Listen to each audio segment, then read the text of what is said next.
Welcome, change lovers. I greet you. Welcome to Live with Chatufa. We are once again on our channel of freedom, the channel of the gospel of the freedom of the Zimbabwean people. We continue to watch the events as we are seeing exciting events in the nation. Many things happening, and indeed signifying that our freedom is approaching every day, every minute, and every hour. We are seeing things happening that are signifying indeed that the season of change has come, as we see the confusion and the crumbling that we are seeing in the government of Emmerson Mnangagwa. And today we are looking at what has just been introduced as Mnangagwa reintroduces the notorious green bomber militia. And we want to find out what could be the motive. Remember, family, we are in a period where ZANU-PF and Emmerson Mnangagwa are doing things that are not understood by the nation. They are like in an election mode. They are like in a campaigning mode. They are like knowing some things that are probably the citizens do not know, like there could be a possibility of fresh elections or things like that, or the plans for the referendum that is coming. You can see the campaign trail of ZANU-PF continues to be uplifted high up there. And it is so surprising why Mnangagwa and ZANU-PF have continued in the mode of electioneering. And this is the reason why we are saying, when we start to see them now reintroducing the notorious green bomber militia, we are beginning to be questionable. We are beginning to question and to say, why is this happening? What are the plans of ZANU-PF? You remember the green bomber, they started way back during the time of Border Gezi. Of course, they didn't start there.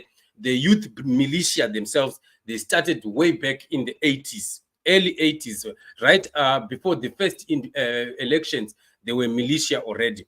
And when the elections were held in Zimbabwe, these militia were there, young people that were brainwashed by ZANU-PF, and they are caused to do a lot of atrocities, butchering and battering parents and the citizens in the country. And we have seen this being escalated during the time of Border Gezi until the training center was even named after him. And we have known of these people going around, especially in the villages, and setting up what they called bases. And on this basis, we experienced a lot of torture, a lot of rape, and a lot of criminal acts that were being done there, where these young people are gathered by ZANU-PF. They are given food to cook there, they camp there, they are given drugs, they are given beer, and they are used to terrorize the masses. And we have seen this happening in many years. 2008, it happened again. Around 2005, again, we saw quite a lot. There was a period that I remember in Kwekwe area where Mnangagwa was contesting. These youth brigades, they did a lot of havoc. They were killing people and just throwing people by the railway line. And there's a railway line that passes by this Chrome company, a huge company. It's called Masco, and there is a railway line that runs for the goods train. These young people would take the people that they've butchered and beaten, and they are dead. They will throw them on the railway line, and when the goods train passes by, it will just run over somebody, and then the report to the police will be said it was an individual who was run over by a train, but it was known. And also in areas around Sebakwe River, in areas surrounding in the Kwekwe town, there are other mines, small mines and places where many bodies of opposition activists and opposition supporters and members were thrown into after they were killed, after a lot of torture by these notorious young people. Many of these people have not been found up to this very day. People that have been killed around Jombe area, Kwekwe area, Slobela area. I'm not talking about the Gukurahundi time. I'm talking about well after the Gukurahundi, around the 2005, somewhere there, and going even to 2008. There was a lot of debt that was done by Emmerson Mnangagwa using these ZANU-PF militia. Excuse me. So now we are seeing an introduction of this same grouping again now, and we want to be asking the question, why are they being brought? And I just wanted to show what Nick Mangwana was saying, looking like he's celebrating really the introduction of these notorious young people that are misled by ZANU-PF, and they are caused to do quite a lot of atrocities. So before we go to Nick Mangwana's tweet, I have this tweet here which says, Green Bomber for Patriotism Youth Service in Zimbabwe training will commence in June this year, with 10,000 young people expected to be trained on life skills and entrepreneurial development. And if we go to Nick Mangwana also here is showing Tinoma Chakaire, the Minister of Youth, and he says the National Youth Service Program has been renamed Youth Service in Zimbabwe in 2024. It is earmarked to train 10,000 youths. And when you look at this, anybody who does not understand Zimbabwe would think that this youth activity is just like all other natural or normal youth service programs that happen in many, many countries. But for people that understand the situation of Zimbabwe, we know that this is a terror group. Our youth in Zimbabwe have been turned into wild animals by ZANU-PF. Our youth have been turned into marauding lions in Zimbabwe to destroy parents, to kill their own parents, kill their brothers and sisters in the name of ZANU-PF. And this, every time that we hear about youth program that has to do with ZANU-PF, and it is not supposed to be ZANU-PF that is supposed to be parading these things. These things are supposed to be done by the state. It's unfortunate that in Zimbabwe, this ZANU-PF has failed to differentiate between state and party, because ZANU-PF thinks that the state or the government is ZANU-PF and the party is ZANU-PF. They've failed to separate these two things. And this is one other crisis that we have in Zimbabwe, where the party and the state are taken as one thing. The government of Zimbabwe is supposed to be government. It has nothing to do with the party, but ZANU-PF, with its corruption, they want to corrupt everything. They want to grab everything and put in one basket. This is why they have done that. They want to control everything. So when we hear our youth are being taken, like those 10,000 that they are speaking about, we know the plans. And definitely it will start to ring bells to us to say, what is it that is coming? Why is it that Mnangagwa is embarking on training these youths that are known in Zimbabwe for being notorious and for attacking citizens? Which means there is something that is coming there. There is a certain period of time that is coming where Mnangagwa would want to use these people. And I can tell you, you can hear of 10,000, but this could be just a number that they are talking about. You could end up finding that there can be much more than that by far, even 10 times. And it's possible because Mnangagwa would want to enforce something. There is something that he wants to enforce that is supposed to be coming ahead of time somewhere, where he thinks that there's going to be a lot of resistance. So he would want to make sure that anyone who is going to be resisting, any communities that would look like they may want to go against whatever it is that is coming, he would want to use these youthful people to attack. And I just want to speak to our youthful people in Zimbabwe that do not be used by ZANU-PF. Some of the atrocities that you are caused to do by Mnangagwa, you are going to be answering for them on your own when Mnangagwa is gone. Let me speak to the young people in Zimbabwe. Young people in Zimbabwe, understand one thing. Mnangagwa is very, very old. Mnangagwa is not going to be there. If Mnangagwa is going to be alive for the coming 3-4 years, it's going to be by miracle. The man is 87 years old. And anytime people of his age, they don't get sick. They just wake up dead or they just collapse and die. Look at what happened with the president of Namibia. This is the death that usually happens to people that are elderly. If they can be sick for more than 1 month, it will be a blessing. In most cases, they just die. So Mnangagwa is not going to be there in the very short period of time that is ahead. Zimbabwean young people, do not allow Mnangagwa and ZANU-PF to take you into these camps of theirs and they brainwash you. They start to tell you that you are comrades, you are liberators, you are fighting for whatever that they're talking about.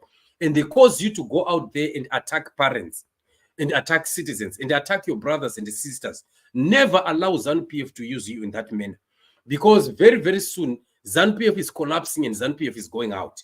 After they are out, people will have to answer for this.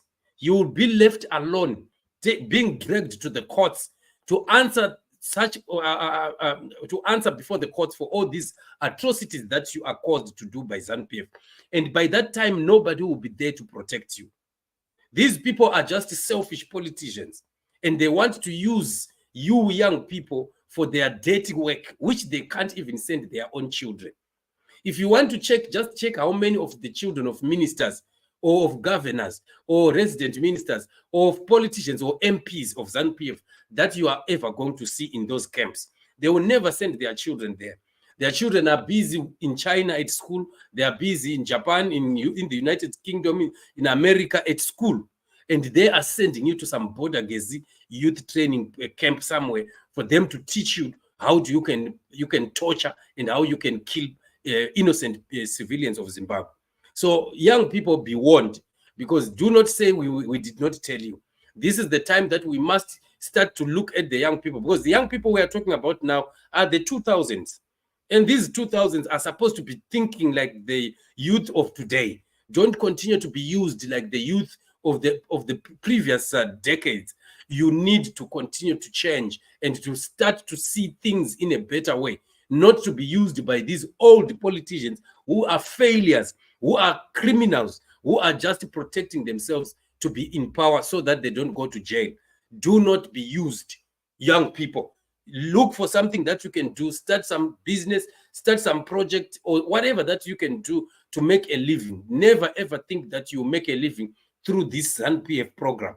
It's nothing but just a big lie where they want to cause you to be used as tools to do their atrocities and their murders that they've done all along. I just want to hear what other Zimbabweans were saying to Nick Mangwana over this tweet. Someone is saying, trained to do what? How can thieves train our kids? ZANU-PF must go. No plan for this nation. Indeed, this is a very important point. How can parents allow their children to be trained by thieves? And in most cases, you'd find that ZANU-PF would want to say any other person who has to go either to the police, to the military, or to work in civil servants, or even in colleges, they would say you need to go through that border case, whatever nonsense that they are doing, where they are teaching our children to be murderers. And we don't trust ZANU-PF with our children. If ZANU-PF has failed with the country, how can parents trust them with their own children?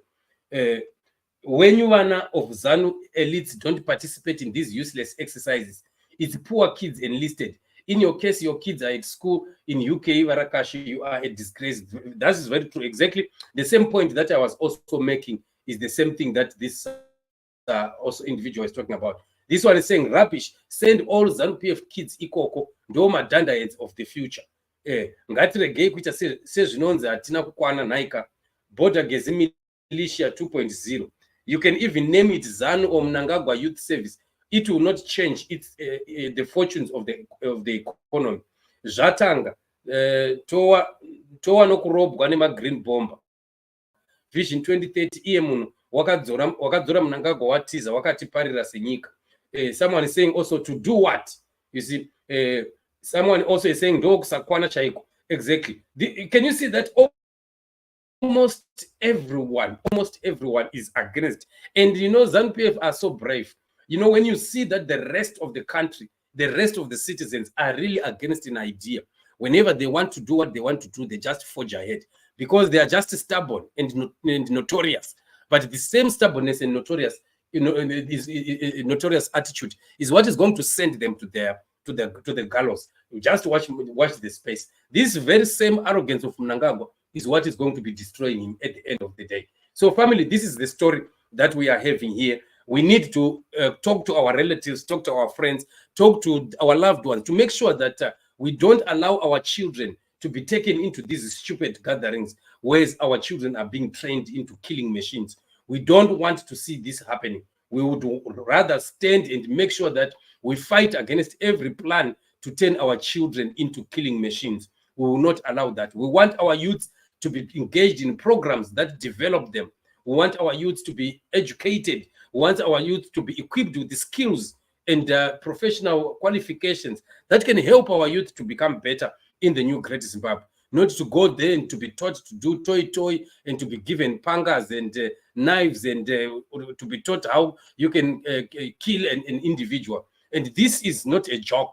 These people, these killers and these murderers, they want to inculcate that spirit of destruction into our own children. So let's stand as Zimbabwe. Let's resist that and make sure that all parents must stand up and resist the plan of ZANU-PF and Mnangagwa to want to take our children into this rubbish and this debt. We will not allow it. Let us resist it as Zimbabweans.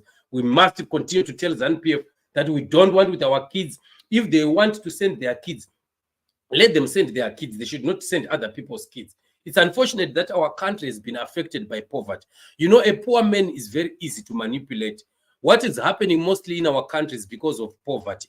Because people are poor. They just are given just very $20, $10 really. Somebody can do crazy stuff after just being given $5 because of poverty.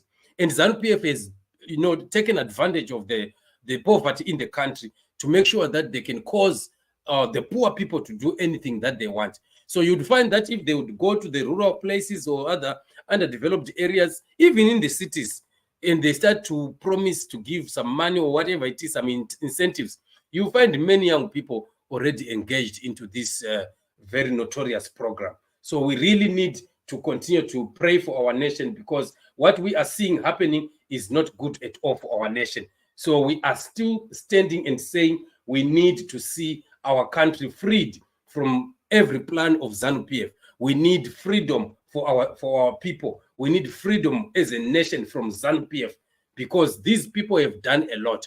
These young people, I'm telling you, some of them, this is why you find that they are just going around crazy. They are just going around carrying, picking things from the dustbins and eating. It is because of some of the atrocities that they were caused to do, especially in the 2000s. In those years of the 2000s, these young people were caused to do things that are beyond description. I am telling you. And now, as we speak now, they are now grown-up people. They are now mature, and they now, most of them could be now having families. And I can tell you, they have challenges that they are facing right now. They've got spiritual afflictions right now upon them, come as a result of the things that they were caused to do by Mnangagwa and ZANU-PF back there. And most of them will never understand where their attacks and where their problems are coming from. Yet they are coming from the souls of individuals that they've killed in the past. So this is a very pathetic situation, and we really, really need to continue to declare that our country must be freed from ZANU-PF. I just want to hear one or two comments that the family has given here. My sister Memory God says, parents out there, let's protect children from these people. They must send their own kids to those camps. Definitely, I'm telling you, we really need to protect our family. We really need to protect our children. Grace Vanda says, I once saw a guy on YouTube being mentally ill, talking about how he used to kill people as a border gaze and telling it all. So youth must be careful. Ingozi, definitely, this is exactly what we are telling our young people, that Zimbabwean young people, be careful. ZANU-PF are murderers. Do not join them. You will end up doing things that you never imagined that you could ever do. And that is going to affect your life and the life of your children, even the life of generations that will come after you because of these atrocities that are being done by these people. Gogostole says, oh no, we will not let our children in any war. Dr. Nkomo said it loudly and well at Independence that what we need to do now is nation building. No more fighting, please. Yes, no more fighting. We don't want these atrocities. We don't want these fights. But Mnangagwa has got a killing spirit. He's got a murderous spirit. So this is why he continues to want to be in a war mode. ZANU-PF is always in a war mode. They just want to think. That's why they call other people enemies. They call other people Mandu, Pasine Mandu, and they're like, Pasine Mandu simply means somebody must die. And that is not a good slogan in a country that should have, that should embrace every citizen, that should accept, that should also respect and honor every citizen of a country. We don't want to hear that language of ZANU-PF, which is a language of murderers. We want peace in Zimbabwe. We want love in the country. We want oneness in the country. We want tolerance in the country. This is the only way that Zimbabwe can become prosperous. Otherwise, family would want to continue looking into what is happening in the country. We are going to be meeting once again, I think in the coming show at the main channel, Chatufa Television Production, where we will continue to discuss on issues that are pertaining to our nation. Especially in the next show, we are going to be talking about Mnangagwa and how he is appealing now to NGOs and the Western countries for help when the food scarcity has hit the country. So we are going to be looking into that in the very next show. Otherwise, family, thank you so much for joining me. Those that have not subscribed to this channel, please remember also to subscribe to the channel and also ring the bell so that each time that we bring a show here, you are notified there and you don't miss even a single show. Otherwise, as of now, remain blessed. You are blessed. I thank you for joining me. Shalom, shalom.